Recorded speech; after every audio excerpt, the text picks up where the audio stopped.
Di video ini kita akan membahas bagaimana caranya mengatur waktu kita untuk mulai melakukan hal yang seharusnya kita lakukan, mau itu bekerja, belajar, maupun mengejar passion atau tujuan hidup. Waktu. Waktu adalah aset paling berharga yang kita punya. Waktu jelas lebih berharga daripada uang, karena kita bisa saja membeli uang dengan waktu, tapi kita tidak akan bisa membeli waktu dengan uang.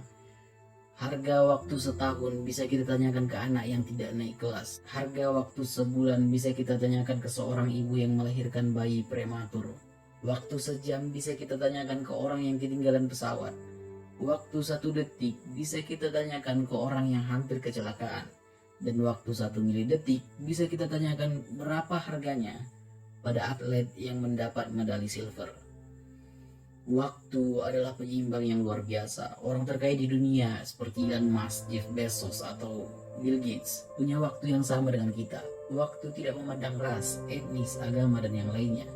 Semua orang, tanpa terkecuali, sama-sama hanya memiliki 24 jam.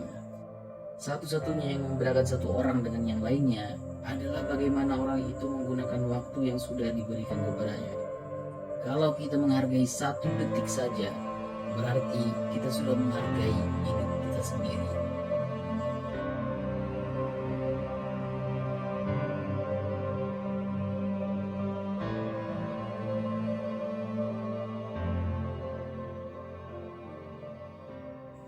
Dalam musim panas tahun 1997, pesawat ruang angkasa milik NASA, Pathfinder, telah mendarat di permukaan Mars dan mulai mentransmisikan gambar-gambar ikonik yang luar biasa ini ke bumi. Tapi setelah beberapa hari ada satu masalah. Transmisi yang dilakukan robot itu berhenti. Pathfinder progress. Dia menunda hal yang seharusnya dilakukan. Dia menjaga dirinya tetap sibuk, tapi gagal melakukan pekerjaan yang paling penting. Hanya melakukan pekerjaan yang tidak terlalu penting. Procrastinating atau kebiasaan menunda-nunda adalah makanan kita setiap hari yang sudah menghantui kita selama ini. Pekerjaan yang seharusnya bisa kita kerjakan saat ini malah digeser ke nanti dan kemudian jadi besok. Di besoknya pekerjaan itu malah pergi ke minggu depan. Jika terus seperti ini, pekerjaan yang harus kita kerjakan tidak akan selesai dan tujuan yang sudah kita tetapkan tidak akan tercapai. Jadi daripada menunda-nunda lagi, ayo bahas bagaimana caranya memanage waktu dan berhenti menunda-nunda. Time management itu tidak lebih adalah mengatur waktu yang kita miliki untuk dapat menciptakan produktivitas yang efektif dan juga efisien untuk mencapai disiplin diri dan tujuan kita untuk maju lebih ke depan dalam hidup. Sangat sering kita mengatakan bahwa kita tidak memiliki waktu. Kita sering merasa bahwa waktu yang kita miliki bukanlah sepenuhnya kita yang memiliki. Kita sering merasa bahwa kita tidak punya waktu untuk melakukan sesuatu. Tapi yang terjadi, kita bukan tidak punya waktu untuk melakukan hal itu, tapi kita hanya tidak memprioritaskan hal itu. Karena kita ingin melakukan hal lain yang kita rasa mungkin lebih bernilai. Jadi, langkah pertama adalah berpikir bahwa waktu yang kita miliki adalah milik kita, bukan milik orang lain. Orang lain mungkin bisa menyuruh kita untuk melakukan sesuatu yang nantinya bisa memakai waktu kita, tapi keputusan akhirnya sebenarnya ada di tangan kita. Kitalah yang menentukan apakah kita mau mengeluarkan waktu kita untuk hal itu atau tidak, bukan orang yang menyuruh tadi. Jadi, dengan mindset yang sudah benar, kita akan lanjut ke beberapa tips manajemen waktu untuk bisa mempergunakan waktu kita dengan baik. Elon Musk, Mark Zuckerberg, atau Bill Gates juga menggunakan teknik ini untuk mengatur hari mereka. Time block ini simpelnya adalah memblok beberapa jam dalam hari kita yang ingin dialokasikan untuk kegiatan kita. Jadi, dalam satu hari itu kita menetapkan beberapa jam khusus untuk digunakan sepenuhnya dalam mengerjakan pekerjaan kita. Dalam menggunakan teknik ini, lebih baik terlebih dahulu mencari tahu apakah kamu itu orangnya yang merasa fokus atau produktivitasmu itu tinggi di pagi hari atau di malam hari. Aku pribadi merasa lebih fokus di pagi hari, jadi aku bisa saja memblok waktuku mulai dari jam 8 sampai mungkin jam 11 pagi untuk fokus mengerjakan tugas yang berat, dan jam 1 sampai jam 4 untuk tugas yang ringan. Kamu juga bisa membuatnya, dan itu tergantung kamu merasa lebih produktif di jam mana. Jadi nantinya dalam waktu yang sudah kita blok ini, kita bisa membuat waktu itu jadi waktu kita untuk fokus dan menghindari gangguan sebisa mungkin. Selain menetapkan waktu kita untuk bekerja, kita juga harus menulis daftar hal yang ingin kita lakukan di esok harinya agar nantinya tidak bingung mau melakukan apa. Dalam menulis to-do list ini, kita harus dengan jelas menuliskan apa hal yang ingin kita kerjakan, di jam berapa, dan bagaimana.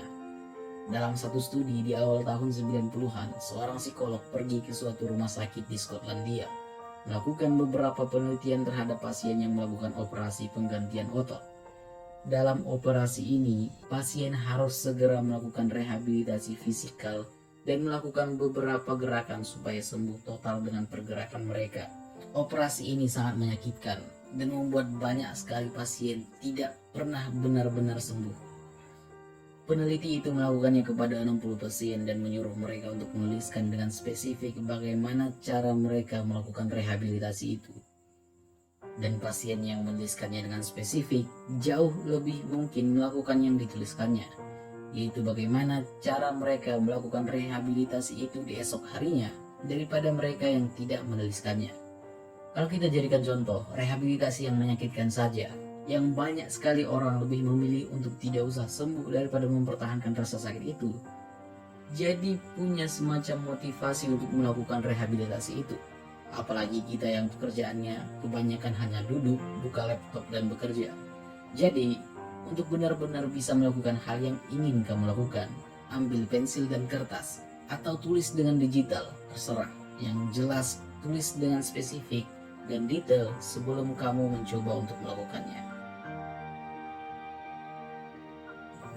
Aturan ini mengatakan bahwa pekerjaan yang bisa kamu selesaikan dalam hanya 2 menit atau kurang, lebih baik kerjakan sekarang dan jangan menuliskannya lagi di dalam to-do listmu. Kalau pekerjaan itu cuma untuk mengirim email ke beberapa orang, tidak perlu untuk menuliskannya ke dalam to-do list.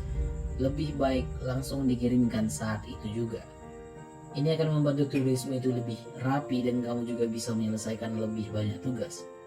Kalau kita tetap menuliskannya ke dalam to-do list, proses menulis dan melacak tugas itu akan jadi lebih lama daripada mengerjakan tugas itu sendiri. Dalam to-do list kita seharusnya tidak membuat banyak hal sekaligus untuk dilakukan dalam satu hari itu, karena bukan hanya hal itu akan membuat to-do list kita jadi lebih kotor, itu juga nantinya akan membuat kita berpikir bahwa terlalu banyak hal yang harus kita lakukan, dan membuat kita justru overwhelmed dan tidak melakukan apapun di hari itu. Daripada membuat 12 hal yang ingin kamu lakukan tapi akhirnya tidak mengerjakannya satu pun, lebih baik pilih 3 di antara yang 12 itu yang menurutmu paling penting dan cukup tuliskan 3 hal itu. Ini dijelaskan dalam Pareto Principle atau prinsipal 80/20 yang menjelaskan bahwa 80% dari hasil hanya datang dari 20% penyebab. Jadi dengan prinsip ini kamu bisa melakukannya ke dalam to-do listmu. Jadi pilihlah 20% dari semua daftarmu yang menurutmu bisa memberikanmu 80% hasil.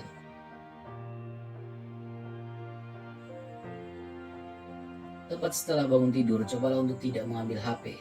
Memang susah, tapi kalau kita mencoba mengambil HP dan mulai scrolling random di sosial media, willpower kita dapat menurun. Karena kita terus-menerus membuat keputusan kecil yang tidak penting. Seperti apakah harus membuka Instagram dulu atau WhatsApp, apakah memposting foto yang ini atau yang itu di Instastory atau di story WA aja. Ini namanya ego deflation, yang bisa membuat kita merasa lelah dan tidak bisa mengerjakan apapun, padahal secara fisik kita tidak melakukan apapun. Prinsip ini menjelaskan bahwa kita hanya bisa memutuskan beberapa hal saja dalam satu hari. Dan semakin kita memutuskan banyak hal, semakin sedikit willpower yang kita miliki, dan juga semakin buruk kemampuan pengambilan keputusan kita. Willpower yang semakin sedikit akan membuat produktivitas kita menurun. Setelah bangun tidur, cobalah untuk langsung berdiri dari tempat tidurmu dan coba bersihkan tempat tidurmu. Enggak, ini bukan karena lagi itu, stop. Membersihkan tempat tidur dapat membuat kita merasakan sense of winning, membuat kita merasa termotivasi di hari itu karena kita merasa sudah berhasil mengerjakan sesuatu yang penting, walaupun pekerjaan itu sebenarnya pekerjaan yang kecil. Cobalah untuk tidak bekerja atau belajar di atas tempat tidur. Studi di Jepang menjelaskan bahwa bekerja di tempat tidur dapat menurunkan konsentrasi dan produktivitas kita secara drastis. Jadi carilah area yang spesifik untuk bekerja atau belajar. Cari meja atau kursi, atau kalau tidak ada, cobalah duduk di sudut ruangan. Membuat tempat yang spesifik dapat membantu otak kita, membuatnya tahu apa yang harus dilakukan ketika kita melihat atau duduk di area spesifik tersebut. Cara menggunakan teknik ini adalah dengan membuat waktu 25 menit untuk bekerja dan 5 menit lagi untuk istirahat. Dan kemudian kembali, 25 menit bekerja dan 5 menit istirahat, dan begitu terus. Banyak studi dilakukan, memang secara rata-rata kita hanya bisa fokus selama 25 menit. Ya, kalau kita mencoba untuk fokus selama 2 jam penuh, pasti ada satu titik di mana kita terdistraksi oleh hal lain. Karena memang rata-rata orang hanya bisa fokus selama itu.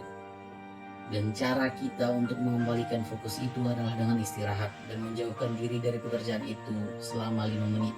Ya, ini sisi baiknya, karena kita tidak harus istirahat selama 25 menit lagi untuk memulihkan fokus kita dalam 25 menit sebelumnya. Kita hanya butuh 5 menit untuk mengembalikan fokus itu lagi. Ada juga orang yang menggunakannya 50/10 menit, yaitu 50 menit bekerja dan 10 menit istirahat. Untuk mengetahui yang mana yang cocok untukmu, silahkan dicoba sendiri. Dengan menggunakan teknik ini, kita nantinya akan bisa terus menjaga fokus kita dan juga menyelesaikan lebih banyak pekerjaan kita dari sebelumnya. Membuat deadline itu sangat penting untuk menyelesaikan pekerjaan yang kita lakukan, karena deadline dapat memberikan sense of urgency kepada kita untuk dapat menyelesaikan tugas itu sebelum mencapai deadline. Mengetahui adanya batasan waktu, itu akan men-trick otak kita untuk merasa bahwa waktu yang dimiliki hanya sedikit dan memaksa kita untuk menyelesaikan pekerjaan yang sudah kita tetapkan. Dalam Parkinson's Law, usaha yang kita berikan terhadap pekerjaan yang kita lakukan akan semakin tinggi ketika deadline yang kita buat semakin sedikit. Pekerjaan meluas untuk mengisi waktu yang kita alokasikan untuk itu. Untuk pekerjaan yang sebenarnya bisa kamu lakukan dalam 2 hari, jangan buat deadline selama seminggu karena kamu hanya akan malas-malasan dalam 5 hari pertamanya. Deadline juga tidak bisa dibuat terlalu cepat karena ketika kamu tidak bisa mengajarnya, kamu hanya akan merasa dirimu itu buruk dan malah tidak mau mengerjakannya lagi. Jadi buatlah deadline yang realistis. Kalau kamu merasa bisa menyelesaikannya 2 hari, buat 2 hari, tidak kurang, tidak lebih. Dunia penuh dengan gangguan, penuh dengan distraksi. Teman yang tiba-tiba menelpon, chat yang bejibun, notifikasi dari sosmed dan game, dan yang lainnya. Ketika kita mengambil HP yang niatnya cuma untuk membalas satu chat dari teman, kita bisa jadi berakhir scrolling gak jelas di TikTok selama 2 jam. Untuk benar-benar bisa menyelesaikan tugas kita, semua yang sifatnya mengganggu harus dihilangkan. HP bisa dimatikan notifikasinya atau dibuat jadi mode pesawat. Kalau kamu merasa susah untuk mengerjakan sesuatu, jangan memikirkannya. Jangan coba untuk membuat alasan. Hitung saja 1, 2, 3 dan langsung kerjakan. Ini juga berlaku pada distraksi. Kalau kamu merasa ingin melakukan hal lain selain mengerjakan tugasmu, hitung sampai 3 dan lupakan. 1, 2, 3 dan kembali lagi mengerjakan hal yang sedang kamu kerjakan. Dan ya, itu dia beberapa cara memanage waktu dan teknik untuk menyelesaikan tugas. Memang hari-hari kita tidak akan sesempurna itu. Kita tidak akan bisa melakukan semua itu terus-menerus. Tapi kita bisa terus memaksimalkan yang dapat kita lakukan setiap hari dan memaksimalkan potensi diri kita dalam hidup dengan terus mempraktikkannya setiap hari.